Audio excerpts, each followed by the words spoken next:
In this video, we're going to be looking at 7 different ways that you can arrive at your core values in less than 10 minutes. To make this easier for you, I've grouped them into 2 different categories. Ways that you're going to derive your values from positive experiences in life, and ways that you're going to derive your values from negative experiences in life. I've divided them like this for 2 reasons. The first is that they have slightly different processes, and the second is because I want you to be able to apply the steps to any one of these in any order that you like. So you can start here, you can start here, and wherever you start, you know that there's one process that will help you derive your core value from that one experience. But just for the sake of explaining this video, I will start at the top and move my way to the bottom, which brings us to experience number 1, flow. Now this method can be applied for flow, aliveness, and admiration. You want to take yourself back to a time in your life where you remember experiencing this. I'm going to give you an example of flow. When I think about a time of flow in my life, I think about when I was at university, the first week of university at Oxford, and I remember meeting all these people and I felt so alive and so excited and so ready to mingle, and I can feel it in my body now as I'm telling you about it. Which is the second question. What are you experiencing in your body?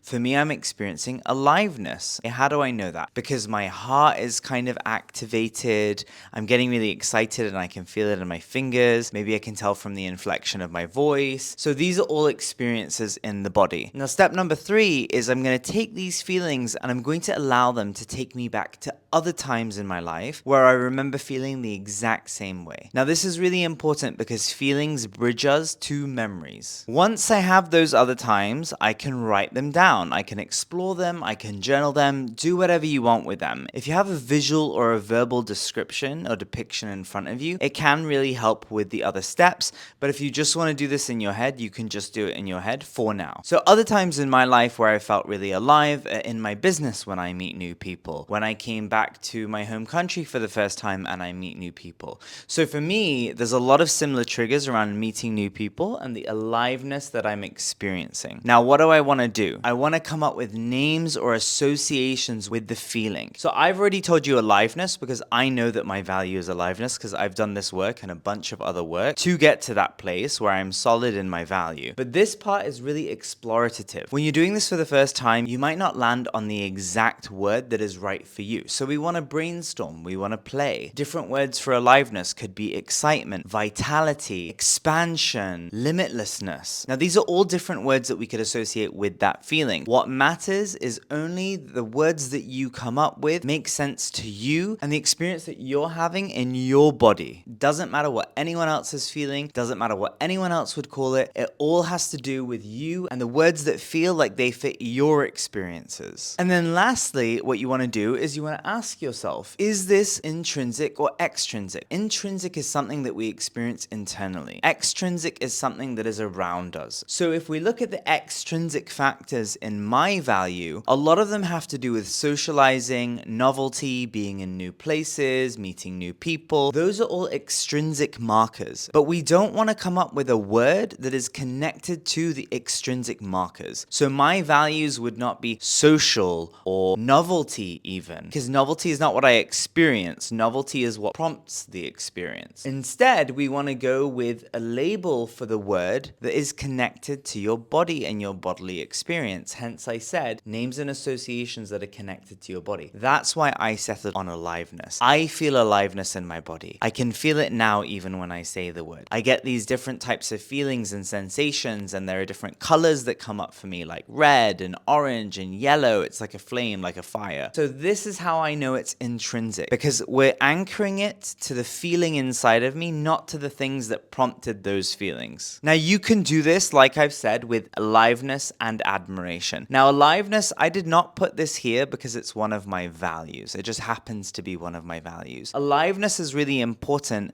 because aliveness is the opposite of trauma. It's the opposite of a lot of what we're going to be exploring down here. So you may be feeling alive at certain times in your life, and even though you're feeling alive, the experience of aliveness is not the value for you. So to give you an example, other times that I feel alive that have nothing to do with my value of aliveness is when I go to the gym. So think of a time in my life, if I'm at the gym and I'm really pumped up and I'm in the middle of a workout and I know that I'm progressing through my sequence and that I'm getting better week upon week upon week, I feel a sense of mastery. I feel a sense of control in my body. So being able to pick up the weight, really thinking about the technique, the angles, all of those things gives me a sense of control, power, craft. I really feel it in my fingers and in my chest and my shoulders. And so that would be the experience in my body. Other times I felt this way when I'm working in my business, the craft of businessmanship, not the talking to people and meeting new people, but on the systems, on the behind the scenes, on the making sure that everything works together. So when I was exploring names and associations for this, so many things came up for me. Power came up for me, control came up for me, mastery came up for me, craft came up for me. Again, we're brainstorming as many options as possible. With this value, I kind of move between them. I'm currently at mastery/craft. So even for someone who's done a lot of values work, there can still be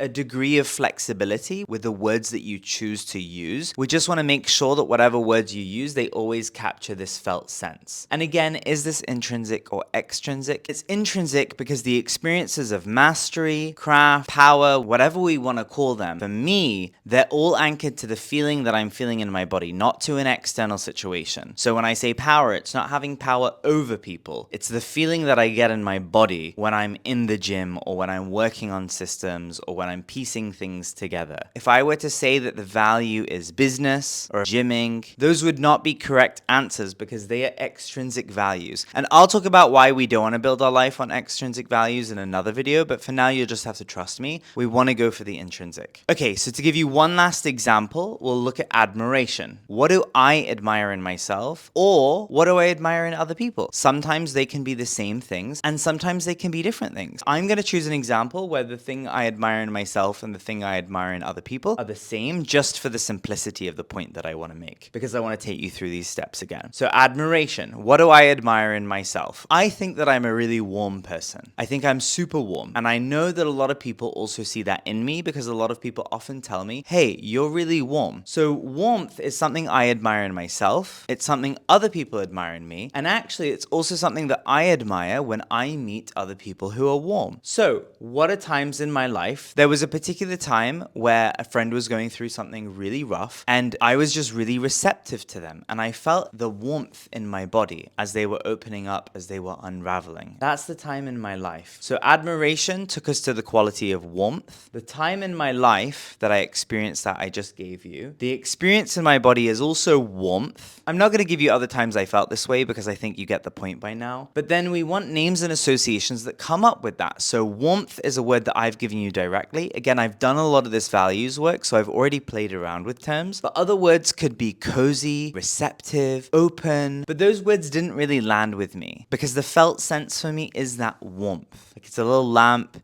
in a dark space and it's like illuminating. It's very, very warm. Okay, now again, is this intrinsic or extrinsic? It's intrinsic because it has nothing to do with my external environment. What prompted it in that situation was a friend opening up. But what was happening in my body was something entirely different, and that is an intrinsic value because I chose the word warmth. Okay, so let's move on to our last 4 qualities. These, remember, are negative experiences and we're deriving the values from that. We have fear, anger, pain, and judgment. These ones might be a little more difficult to access. That is okay. If you're not currently in therapy, if you've gone through a lot in life, these exercises may be best reserved to do with your therapist. I'm just letting you know from now. If you don't have the tolerance to deal with fear, anger, pain, or judgment, then don't move on to these. Stick with these exercises, get 2 or 3 values from this, and do this when you can get one-to-one help. If you're going to do it by yourself, proceed with caution. It's not that you can't experience negative things, but some people will spiral if they're experiencing negative things alone. With that being said, let's start with fear. The methodology here is slightly different, and the reason I've done a different methodology is not because it's inherently different from extrapolating from positive experiences, but because I'm being mindful of the fact that there are people people who are watching this video who may not be able to tolerate this. So I know that even though I gave that disclosure, you may still proceed with the video. And in doing so, I want to make sure that we're not poking things more than we need to be. So what you'll notice is I've left out the other times you felt this way. If you're doing this with a therapist in a contained space, you can absolutely explore other times you felt this way. So step number 1, fear. What are you most afraid of? I was most afraid of losing my sense of self. That was something that I've experienced a lot in life. Hence, I spent a lot of time in therapy. Hence, I did therapy training. So what was a time in life where I remember losing myself or remember being afraid of losing myself? For me, this is when I was in boarding school. Okay, so I opted to go to a very hippie boarding school when I was 15, and I went there and it was very ambitious. There was a lot going on and I completely lost myself in the process. I had no idea who I was. For 2 years, it was this huge battle. And what I want to ask myself now is, what did this experience rob me of? This fear of losing myself, or the experience of losing myself, what did that rob me of? For me, that robbed me of a connection to self. Now, connection to self is very cerebral. So these ones sometimes can be a little bit more cerebral because it's a way to protect against us having to fully feel the emotion. And that's okay, work with it, but we eventually want a positive somatic association with the value. So if we go back to my experience, I was robbed of a connection to self. Now, when I played around with that and I unpacked that, what was that for me? Intimacy. Intimacy with self. Being able to really go deep. Now, depth could be the value here. If we're looking at names and associations, it could be depth. But depth is missing something. Depth doesn't produce that feeling in my body that I was talking about earlier. And I want that positive feeling. So the thing that I was robbed of was depth. But depth doesn't quite capture it. What does depth allow me to experience that I'm not experiencing here? Warmth. So if you're paying attention here, the value that this reveals to me is actually a confirmation of a value that came up here. So now we know we're kind of on the right track. If I look at anger, times in my life where I felt really angry is where I felt like people robbed me of my power. Now that is naturally a part of anger because powerlessness is one of the 4 causes of anger. But I know because of the exploration that I've done that the times in my life where I felt most angry is when I felt like somebody violated my experience of my own power. What was the experience I was robbed of? Power. What names or associations could I give to that? Power, strength, dignity, respect. For me, I know that it's power because I've done this work. I've brainstormed. I've gone through the process. Power is the word. Is it intrinsic or extrinsic? It's intrinsic because power is not connected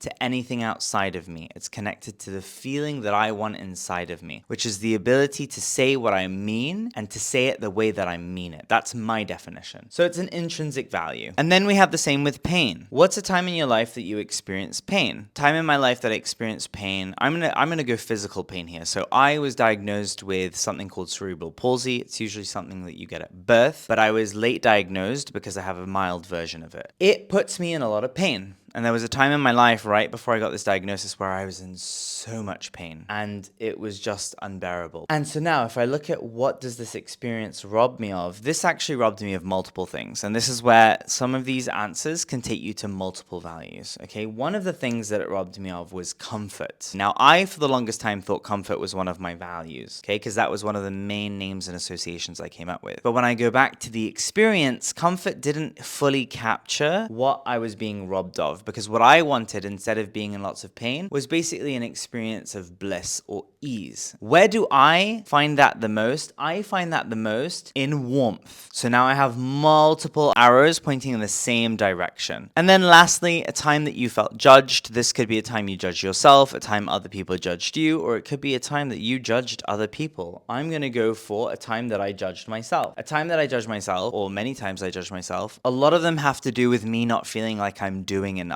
Doing enough specifically. What does that rob me of? The judgment robs me of the experience of actually doing things because I judge myself for not doing enough and then I stop doing things and then I'm robbed of my ability to do things. What is a name or association we can give for the experience of being able to do the things you want to do? Mastery. That's my definition. So we go back to another value that I already talked about. When you answer these questions, by the way, they're not necessarily always going to go back to other values, but sometimes they might. Again, is this intrinsic or extrinsic? It's intrinsic, because mastery is the experience that I get when I'm able to follow through with things. I know that that was a lot of information and it takes quite a while to come to terms with all of this. If you have any questions, then please do let me know in the comment section, and I'll keep doing videos, because I've noticed that when I explain these things to people, some people really get it and some people don't. So I am trying to find as many ways to explain them as is reasonably possible for me. Other than that, if you want any free guides that I'm going to be putting together around stuff like this, then check the link in the comments and you'll get access to my email newsletter, where I'll be sending those all off as and when I finish them.